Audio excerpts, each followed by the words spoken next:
जो कलाकार इस वक्त मेरे साथ में हैं वो फिल्म बुर्रा में नज़र आए, जिसमें उन्होंने भंगड़ा खुद किया भी और करवाया भी, और लोगों ने भी फिल्म के गीतों पर काफ़ी भंगड़ा किया। अब दूसरी पंजाबी फिल्म में नज़र आ रहे हैं हीर एंड हीरो, यानी कि मुकुल देव साहब। चंडीगढ़ आने पर और पंजाबी फिल्म इंडस्ट्री दूसरी आपकी फिल्म है, एक बार स्वागत है आपका फिर से। Thank you very much. मेरे बहुत अच्छे नसीब हैं और मुझे बड़ा अच्छा लग रहा है कि पंजाबी फ़िल्म इंडस्ट्री ने मुझे इतने ओपन आर्म्स के साथ एक्सेप्ट किया है। मुकुल साहब, आप ट्रेन पायलट हैं। ये एक उड़ान जो आसमान की तरफ होनी चाहिए थी, एयरफोर्स की तरफ होनी चाहिए, वो उड़ान मुंबई कैसे आ गई? ये जी एक बहुत ही दिलचस्प कहानी है। उस ज़माने में जब मैं पायलट था, तब जैसे इस ज़माने में भी रिसेशन चल रहा है, तब भी आया था। एविएशन इंडस्ट्री में हमेशा रिसेशन आता रहता है। तो उस रिसेशन की वजह से थोड़ी-सी बेरोज़गारी हो गई थी और एक बहुत ही अच्छा इंसान जिसका नाम मुकुल आनंद है, डायरेक्टर, उसने मुझे स्पॉट किया था और फिर एक और बहुत अच्छा इंसान महेश भट्ट, इन दोनों ने मुझे स्पॉट किया था और सोचा था कि इसको अगर हम देखने में थोड़ा ठीक-ठाक लगता है, अगर एक्टिंग कर लेगा तो उसको इसकी गाड़ी आगे चला देंगे, तो वही हुआ मेरे साथ। आपका फैमिली बैकग्राउंड अगर देखें तो पुलिस का रहा है। जी, आपके पिता पुलिस कमिश्नर रहे हैं दिल्ली के। जी। तो घर से किसी तरह की फटकार तो नहीं हुई कि यार कहाँ हम लोग पुलिस वाले और आप फिल्म इंडस्ट्री में जाए? शुरुआत में हुई थी, मेरे फ़ादर हमेशा चाहते थे कि मैं पुलिस में जाऊँ और उसके बाद वो बड़े खुश थे जब मैं पायलट बना था। फ़िल्मों को लेके उनका ये था कि थोड़ा-सा वो, लेकिन मेरी मदर बड़ी खुश थीं जब मैं फ़िल्मों में गया। उनको लगा चलो यार अब कम से कम डेंजरस काम नहीं करेगा, जहाज़ नहीं उड़ाएगा। यमला पगला दीवाना की अगर हम बात करें तो उसमें आपका किरदार सराहा गया, लेकिन आपको ये नहीं लगा कि उसके बाद में उस तरह के किरदार को बार बार रिपीट किया जाने लगा, चाहे वो सन ऑफ सरदार या 4 दिन की चांदनी फिल्म हो, उसमें कुछ डिफरेंट चीज़ नज़र नहीं है, हालांकि आपकी परफॉर्मेंस उसमें काफ़ी सराही गई।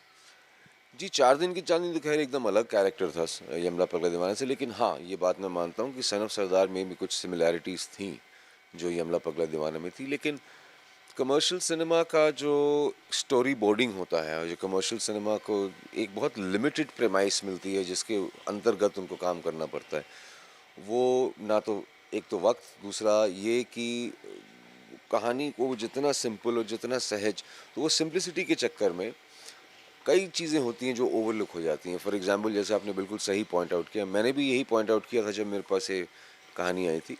लेकिन फिर मैंने कहा छोड़ो यार, अब इतना ज़्यादा सोचूंगा तो फिर घर पे बैठ जाऊंगा, but I still did this role. पर yes, I do agree with you that there were similarities both in Yamla Pagla Deewana's Billa and son of Sardaar Tony. But Tony को थोड़ा सा मैंने अलग करने की कोशिश की तो वो बंदूक बंदूक चलाता है, उसके कपड़े अलग हैं और टोनी थोड़ा ज़्यादा बेवकूफ़ है बिल्ला से। तो ऐसा मैंने उनको थोड़ा चेंज करने के लिए। पंजाबी इंडस्ट्री की अगर हम बात करें, आप फिल्म बुर्रा में नजर आए, आपको लगता है कि मुकुल देव एज एन एक्टर जो है, जी। एक कलाकार के तौर पे उनके जो टैलेंट है उसे पंजाबी इंडस्ट्री ज़्यादा उभारने की कोशिश कर रही है एज़ कम्पेयर टू बॉलीवुड, क्योंकि फिल्म बुर्रा में आपका किरदार काफ़ी डिफरेंट था जी। और एक भंगड़ा टीचर का जी। आपने किरदार निभाया था, और हीर एंड हीरो में फिर किस तरह का किरदार है ये बता दो, या आपको लगता है कि कुछ डिफरेंट किया जा रहा है, कुछ डिफरेंट ट्रीटमेंट दी जा रही? 100% डिफरेंट ट्रीटमेंट दी जा रही है और मैं बड़ा हैरान था। मुझे बहुत ताज्जुब हुआ जब मैंने बुर्रा फिल्म स्टार्ट। आपने बिल्कुल सही कहा ये कि जो डायरेक्टर की अप्रोच थी, ही रिस्पेक्टेड द फैक्ट कि एक एक्टर आया है मेरे सेट पे और वो चाहता था कि मैं इस एक्टर से सब कुछ निचोड़ लूँ। इसके कैरेक्टर में ये जो है मैं उसको बिल्कुल कुछ ऐसा करवाऊँ इससे कि लोग इस रोल को मेमोरेबल रखें, और उसने वैसा ही किया। वो डायरेक्टर का बहुत ही ज़्यादा उस पे योगदान था उस रोल में। एंड ये फैक्ट है। अब मैं ऐसा कंपेयर नहीं करता कि हिंदी या ये, लेकिन जो बुर्रा में मैंने किया वो मैंने आज तक कभी किसी हिंदी फ़िल्म में नहीं किया। और वो कैरेक्टर पता नहीं क्यों एकदम सही जगह पे बैठा, उसका सुर बिल्कुल सही गया। और जब मैं फ़िल्म देख रहा था प्रीमियर पे लोगों के साथ, तो जो रिस्पॉन्स मैं देख रहा था, I've never really felt like that. So I really thank the Punjabi film industry definitely for accepting me. It's very difficult to accept someone. और दूसरी बात ये कि अब ये जो अगली फ़िल्म कर रहा हूँ मैं सागर के साथ, ये भी बहुत ही इंटरेस्टिंग रोल है। पर ये थोड़ा कॉमिकल है, थोड़ा फ़नी है क्योंकि फ़िल्म कॉमेडी है, थोड़ी लाइट हार्टेड फ़िल्म है। ये एक ऐसी फ़िल्म है कि आप पॉपकॉर्न चबाते-चबाते देखते रहेंगे और हाँ, हाँ, हाँ, हाँ हँसते भी रहेंगे। आपको एक अच्छा रोलर कोस्टर राइड पे लेके जाएगी ये फ़िल्म। बुर्रा वाला कैरेक्टर थोड़ा इंटेंस था, ये ज़रा लाइट हार्टेड कॉमेडी है और बहुत ही इंटरेस्टिंग है। पंजाब पुलिस इसमें मैं पुलिस अफ़सर प्ले कर रहा हूँ, वो भी सरदार है, पर बहुत ही अच्छा ह्यूमर है इस फ़िल्म में। चलिए जाते जाते जानना चाहूँगा बॉलीवुड में और कौन से प्रोजेक्ट्स आपके आ रहे हैं? मेरी फिल्म आ रही है सलमान खान के साथ मेंटल, और फिर एक फिल्म है रैम्बो राजकुमार जिसके डायरेक्टर प्रभुदेवा हैं, उसमें शाहिद कपूर हैं। फिर विक्रम भट्ट की फिल्म मैंने एक साइन की है कल ही, जिसका नाम क्रीचर है, उसमें इमरान हाशमी, बिपाशा बासु और मैं हैं। एक मेरी फिल्म आ रही है वॉर छोड़ना यार, शर्मन जोशी के साथ। एक फिल्म आ रही है जल, बहुत फिल्में आ रही हैं, मुझे बड़ा अच्छा लग रहा है बोलते बोलते।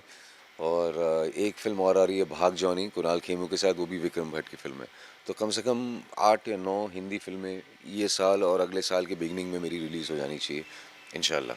चलिए उम्मीद है कि पायलट ना बनकर जो उड़ान आपने इस तरफ मुंबई की तरफ ली थी, वो उड़ान जो परवाज़ आपने भरा था वो और लंबी हो, और इस तरह आप अगली दफ़ा भी जब मिलें और ज़्यादा फिल्मों के बारे में बताएं। बहुत बहुत शुक्रिया हमसे बात। Thank you very much, thank you so much for having me, thank you very much. Camera person Firoz Khan के साथ Nikhil Verma, day and night news, Chandigarh. खबरों की दुनिया में आइए, हमारे साथ कहीं भी और कभी भी जुड़िए। हम मिलेंगे फेसबुक पर, हम दिखेंगे यूट्यूब पर, हमें फॉलो कीजिए ट्विटर पर। खबरों के साथ बने रहिए रात दिन।